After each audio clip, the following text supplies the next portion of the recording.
Hello guys, how are you? Myself Ankur sir. Right now we are studying chemistry, class 11 topic atomic structure. और guys, previous video में हमने about Rutherford atomic model का drawback, atomic number, mass number as well as some basic terms पढ़ी थी कि कैसे हमें Bohr model की जरूरत पड़ी। और बोहर मॉडल को समझने के लिए हमें कुछ पहले इंपॉर्टेंट टर्म्स की जरूरत पड़ेगी जिससे हम समझेंगे कि बोहर मॉडल को कैसे समझा जाता है। बात करते हैं wave nature of electromagnetic radiations. अगर मैं बात करूं कि आखिर इलेक्ट्रोमैग्नेटिक रेडिएशंस क्या होता है, तो पहले तो आपको इलेक्ट्रोमैग्नेटिक वेव्स के बारे में पता होना चाहिए। What is electromagnetic waves? Electrical magnetic field दोनों से बनने वाली कंबाइंड वेव्स। बात करते हैं इस डायग्राम से, फिगर से। यहां पर देखिए एक ब्लू कलर और एक पर्पल कलर, दो टाइप की परपेंडिकुलर आपको प्लेन दिखाई दे रहे हैं। तो जो ब्लू कलर में ऐसी वेव्स जा रही है एक्स एक्सिस के अलोंग, वो है हमारी मैग्नेटिक वेव्स, और उसके परपेंडिकुलर इलेक्ट्रिक फील्ड की वेव्स जा रही है जो जेड एक्सिस के अलोंग है। तो एक्चुअली क्या है कि इलेक्ट्रिकल फील्ड और मैग्नेटिक फील्ड की वेव्स को परपेंडिकुलर आप एक साथ जोड़िए। परपेंडिकुलर मतलब 90 डिग्री पे। किस पे? 90 डिग्री पे आप जोड़िए। तो 90 डिग्री पे जोड़ने पर जो रिजल्टिंग वेव बनेगी that is electrical plus magnetic waves, electromagnetic waves. ठीक है। तो थोड़ा सा James Maxwell was the first to give comprehensive explanation about the interaction between charge and bodies and the behavior of electrical magnetic field on microscope level. He suggests that when electrically charged particle moves under acceleration, alternate electrical and magnetic field are produced and transmitted. मतलब जब electrical charge particle और electrical magnetic field जब बनाया जाता है उसके through, तो जो रिजल्टिंग वेव्स बनती है उसे बोलते हैं इलेक्ट्रोमैग्नेटिक वेव्स या इलेक्ट्रोमैग्नेटिक रेडिएशंस। सो गाइस, इसकी जो सिंपल प्रॉपर्टीज हैं, पहला कि एक दूसरे के ये परपेंडिकुलर होती है, परपेंडिकुलर टू ईच अदर। ठीक है, इसका सिंप्लीफाइड वर्जन दिया हुआ है फिगर में। सेकेंड, EMW इलेक्ट्रोमैग्नेटिक वेव्स को क्या बोलूंगा गाइज मैं? EMW शॉर्ट में बोल सकता हूं क्या? EMW। तो EMW वेव्स को ट्रेवल करने के लिए कोई भी मीडियम की जरूरत नहीं पड़ती है। मतलब do not require any medium. जैसे साउंड को पड़ती है ना, साउंड को पता है एक जगह से दूसरे जगह ट्रैवल होने के लिए मीडियम की जरूरत पड़ती है, बट यहाँ पर EMW को ट्रैवल करने के लिए कोई मीडियम की जरूरत नहीं है। जैसे हमारी सन से होते हुए, वैक्यूम से होते हुए, सोलर सिस्टम में होते हुए अर्थ तक आती है, तो बीच में कई बार इसको मीडियम मिलता भी है, कभी नहीं भी मिलता है। तो वही बात है, EMW को भी मीडियम की जरूरत नहीं है। जब ये रेडिएशन बनता है तो एक टाइप का स्पेक्ट्रम बनता है जिसे बोलते हैं इलेक्ट्रोमैग्नेटिक स्पेक्ट्रम, जो कि बहुत टाइप के होते हैं। और एक स्पेक्ट्रम दूसरे स्पेक्ट्रम से वेवलेंथ, फ्रीक्वेंसी इन टर्म्स में डिफर करता है। ठीक है, तो क्या टर्म्स होती है, कैसे वो डिफर करता है, वो हम देखेंगे, पर इलेक्ट्रोमैग्नेटिक स्पेक्ट्रम इंपॉर्टेंट है। अब मैं बात करूं कि होता क्या है, तो फर्स्ट ऑफ ऑल अलग अलग लाइट होती है लाइट से, और अलग अलग लाइट की फ्रीक्वेंसी और वेवलेंथ भी अलग अलग होती है। तो जैसे विजिबल लाइट की जनरली हमें वेवलेंथ हमारी आंखों को एक्सेप्ट कर लेती है तो वो दिखाई देती है, ठीक है। और जो नॉन विजिबल लाइट्स होती है उनके लिए कुछ स्पेशल इंस्ट्रूमेंट चाहिए उनको देखने के लिए। तो ये कुल मिला के एक ऐसी प्रॉपर्टी इलेक्ट्रोमैग्नेटिक वेव्स की कि इनकी जो फ्रिक्वेंसी है और वेवलेंथ होती है, अलग अलग वेव्स की अलग अलग वेवलेंथ और फ्रिक्वेंसी होती है, और उसके बेसिस पर अलग अलग लाइट का बिहेवियर अलग अलग होता है। वैल्यूज पे नहीं जाना है, आगे इसका स्ट्रक्चर आ रहा है वहाँ हम देखेंगे। Different kind of units are used, जैसे frequency, wavelength and all this. Frequency की यूनिट होती है हर्ट्ज, वेवलेंथ की होती है आपकी एंगस्ट्रॉम या मीटर, ठीक है। तो यहाँ पे आपको इंटर रिलेशन पता होने चाहिए। स्पीड ऑफ लाइट भी होती है। तो गाइज यहाँ पर जो मैं मार्क कर रहा हूँ, फ्रिक्वेंसी के बारे में आपको थोड़ा जानना चाहिए कि what is frequency. Well, this one is frequency. Wave length क्या होती है? न्यू। फ्रिक्वेंसी को किससे डिनोट करते हैं? न्यू से। वेवलेंथ को लैम्डा से।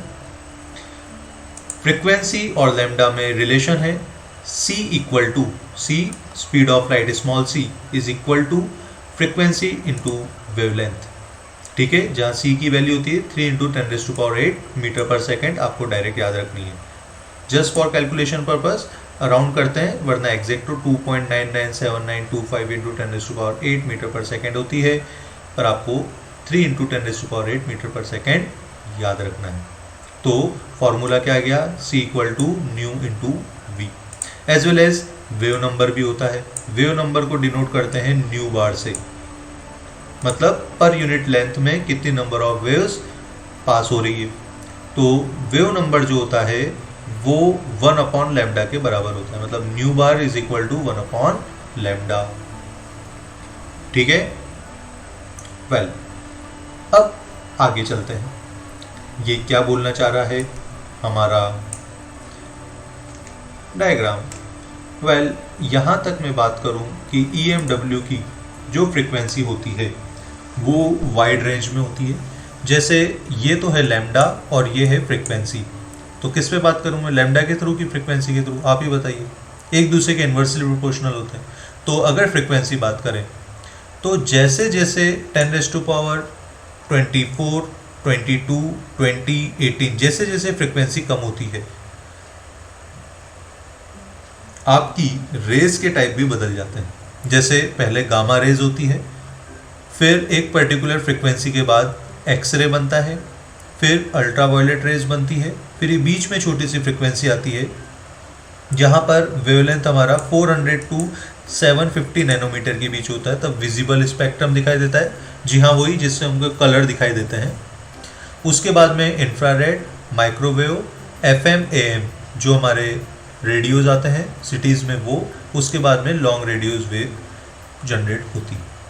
तो गाइज, जैसे जैसे अगर हम लेफ़्ट टू राइट जा रहे हैं, फ्रिक्वेंसी कम हो रही है, तो लेफ़्ट टू राइट जाने पर वेवलेंथ हमारी बढ़ रही है, ठीक है। तो आप ये छोटा सा एरिया भी याद रखेंगे कि जब वेवलेंथ 400 नैनोमीटर से 750 नैनोमीटर के बीच में आ रही है तब हमारा विजिबल स्पेक्ट्रम होता है।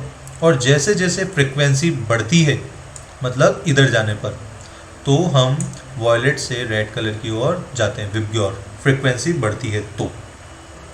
और अगर वेवलेंथ बढ़ती है तो उल्टा जाना पड़ता है, ठीक है। फ्रिक्वेंसी कम होती है तो रेड तक आते हैं, और वेवलेंथ बढ़ती है तो रेड तक। वेवलेंथ बढ़ती है मतलब आर की वेवलेंथ मैक्सिमम होती है, और पर्पल कलर की या वायलेट कलर की फ्रीक्वेंसी मैक्सिमम होती है, ठीक है। यहाँ पर वेवलेंथ मैक्सिमम है, यहाँ पर फ्रीक्वेंसी मैक्सिमम है। वेल, सॉर्ट ऑफ न्यूमेरिकल्स हैं जिसको हम दूसरे वीडियोस में देखेंगे भी बहुत अच्छी तरीके से। अभी बात करते हैं हम particle nature of electromagnetic radiation की, that is Planck quantum theory. अब देखो, what is Planck quantum theory? कुछ ऐसी थ्योरी हैं, वेव थ्योरी, जैसे E=mc² की मैं बात करूँ, सुना है ना, E=mc²। तो E equal to mc square wave theory का फॉर्मूला है। उस थ्योरी के अकॉर्डिंग आप साइंस की बहुत सारी बातें समझ भी सकते हैं, लेकिन हर बात नहीं समझ सकते। वेव थ्योरी के अकॉर्डिंग आपका हॉट बॉडी रेडिएशन या black body radiation, photo electric effect, या एक सॉलिड है जब उसको टेम्परेचर देते हैं तो उसकी हीट कैपेसिटी, या स्पेक्ट्रम ऑफ एटम, ये जो चार चीजें हैं इनको वेव थ्योरी से समझ नहीं सकते। उसको समझने के लिए जितना important E equal to mc square है, उतना इम्पोर्टेंट नया फॉर्मूला आने वाला है जिसको डिस्कवर करा था मैक्स प्लांक ने। ठीक है, तो मैक्स प्लांक ने 1900 में एक नया फिनोमेनन दिया। उसने क्या बोला कि जब सॉलिड को हीट करते हैं और जब वो रेडिएशन इमिट करता है तब वाइड रेंज में उसकी वेवलेंथ निकलती है। फॉर एग्जांपल, एक आयरन को अगर हमने गर्म करा तो पहले तो लाल होगी, फिर और गर्म करा तो लाल से टेम्परेचर बढ़ेगा और धीरे धीरे वो वाइट में कन्वर्ट हो जाएगी, और गर्म करा तो ब्लू में कन्वर्ट हो जाएगी। ठीक है, तो मतलब ये ऐसा क्यों हो रहा है? क्यों हो रहा है? It means that the frequency of emitted radiation goes from lower frequency to higher frequency. जैसे जैसे हम टेम्परेचर बढ़ा रहे हैं उस पर्टिकुलर लोहे की भी फ्रीक्वेंसी बढ़ रही है, और लोहे की फ्रीक्वेंसी बढ़ रही है तो उसका कलर अलग अलग होता जा रहा है। और ऐसा क्यों? क्योंकि देखो, रेड कलर का तो लोअर फ्रीक्वेंसी रहता है और ब्लू कलर का हायर फ्रीक्वेंसी होता है। तो ऐसा क्यों हो रहा है? इस चीज़ को वेव नेचर से नहीं समझा सकते। जो आइंस्टाइन का E equal to mc square formula है उससे नहीं समझा सकते। तो प्लांक ने बोला कि इस चीज़ को आप कैसे समझाओगे? या ब्लैक बॉडी रेडिएशन कुछ ऐसी बॉडी होती है जिसको आप हीट दिए जाओ दिए जाओ दिए जाओ, वो हीट एक्सेप्ट करती जाएगी, एक्सेप्ट करती जाएगी, एक्सेप्ट करती जाएगी। उस टाइम पे जरा से भी हीट इजेक्ट नहीं करेगी, या जब वो हीट इजेक्ट करना चालू करेगी तो फिर इजेक्ट ही करेगी, जरा से भी हीट एब्जॉर्ब नहीं करेगी। सो वेल, इस टाइप की चीज़ों को यहाँ पे समझा प्लांक ने कि ऐसी चीज़ को ब्लैक बॉडी हो या एक मेटल को गर्म करना हो तो इसको वेव थ्योरी से नहीं समझाया जा सकता।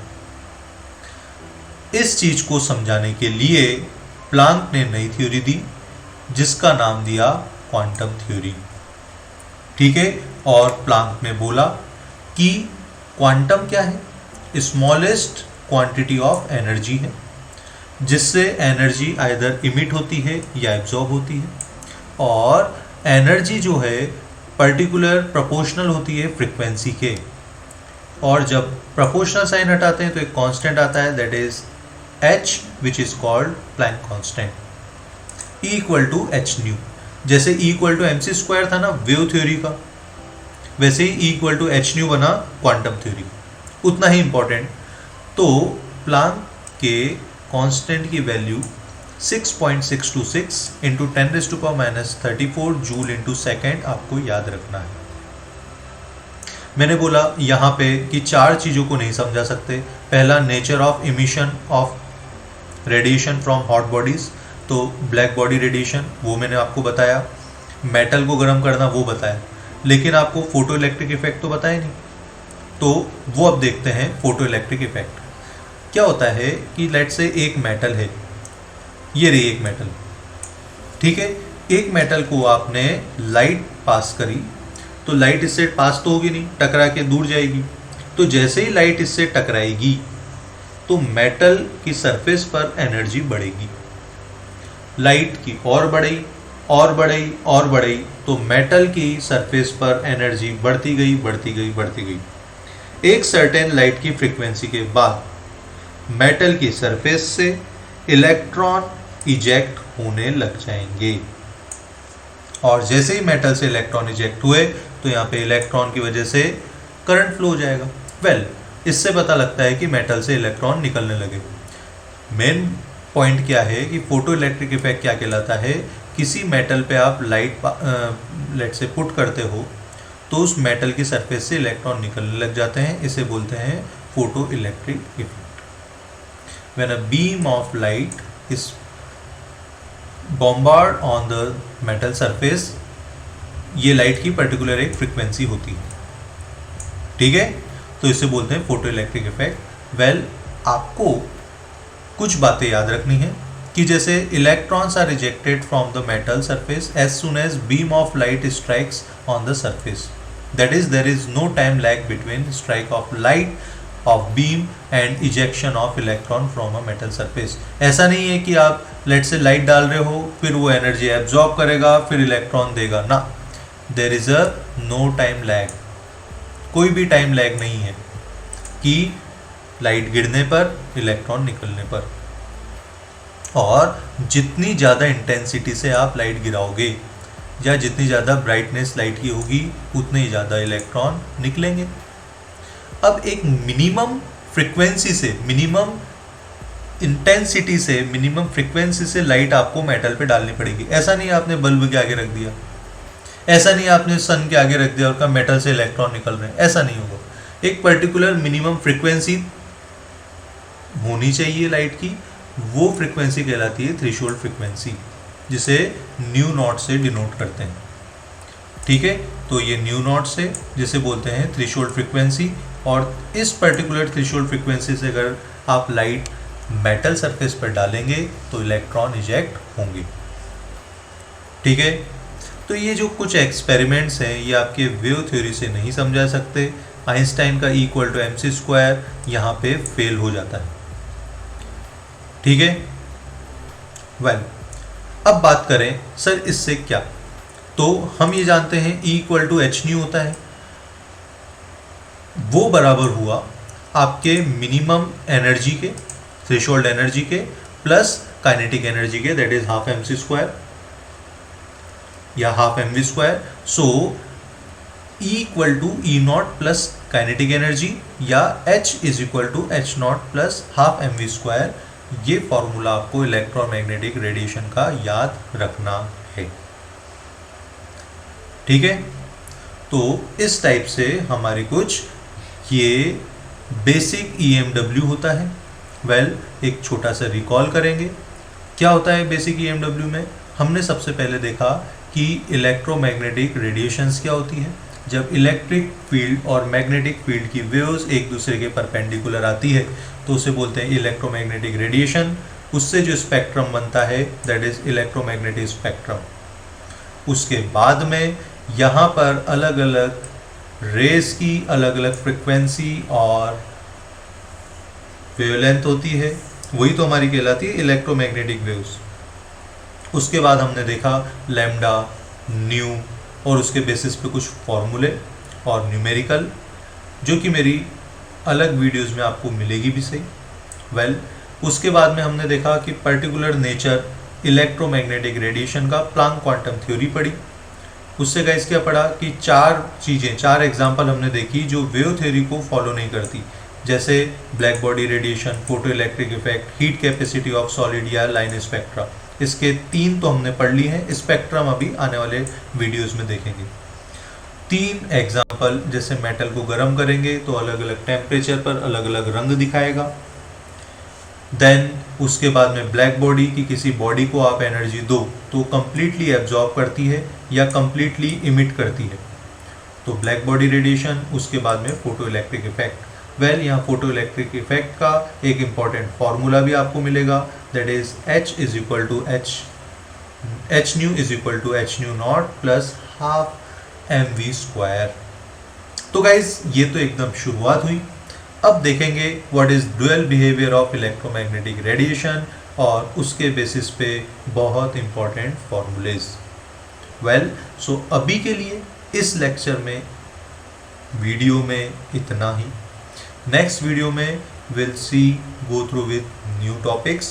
Don't forget to hit like, share and subscribe. Well, तब तक के लिए थैंक यू, मिलते हैं नेक्स्ट वीडियो में।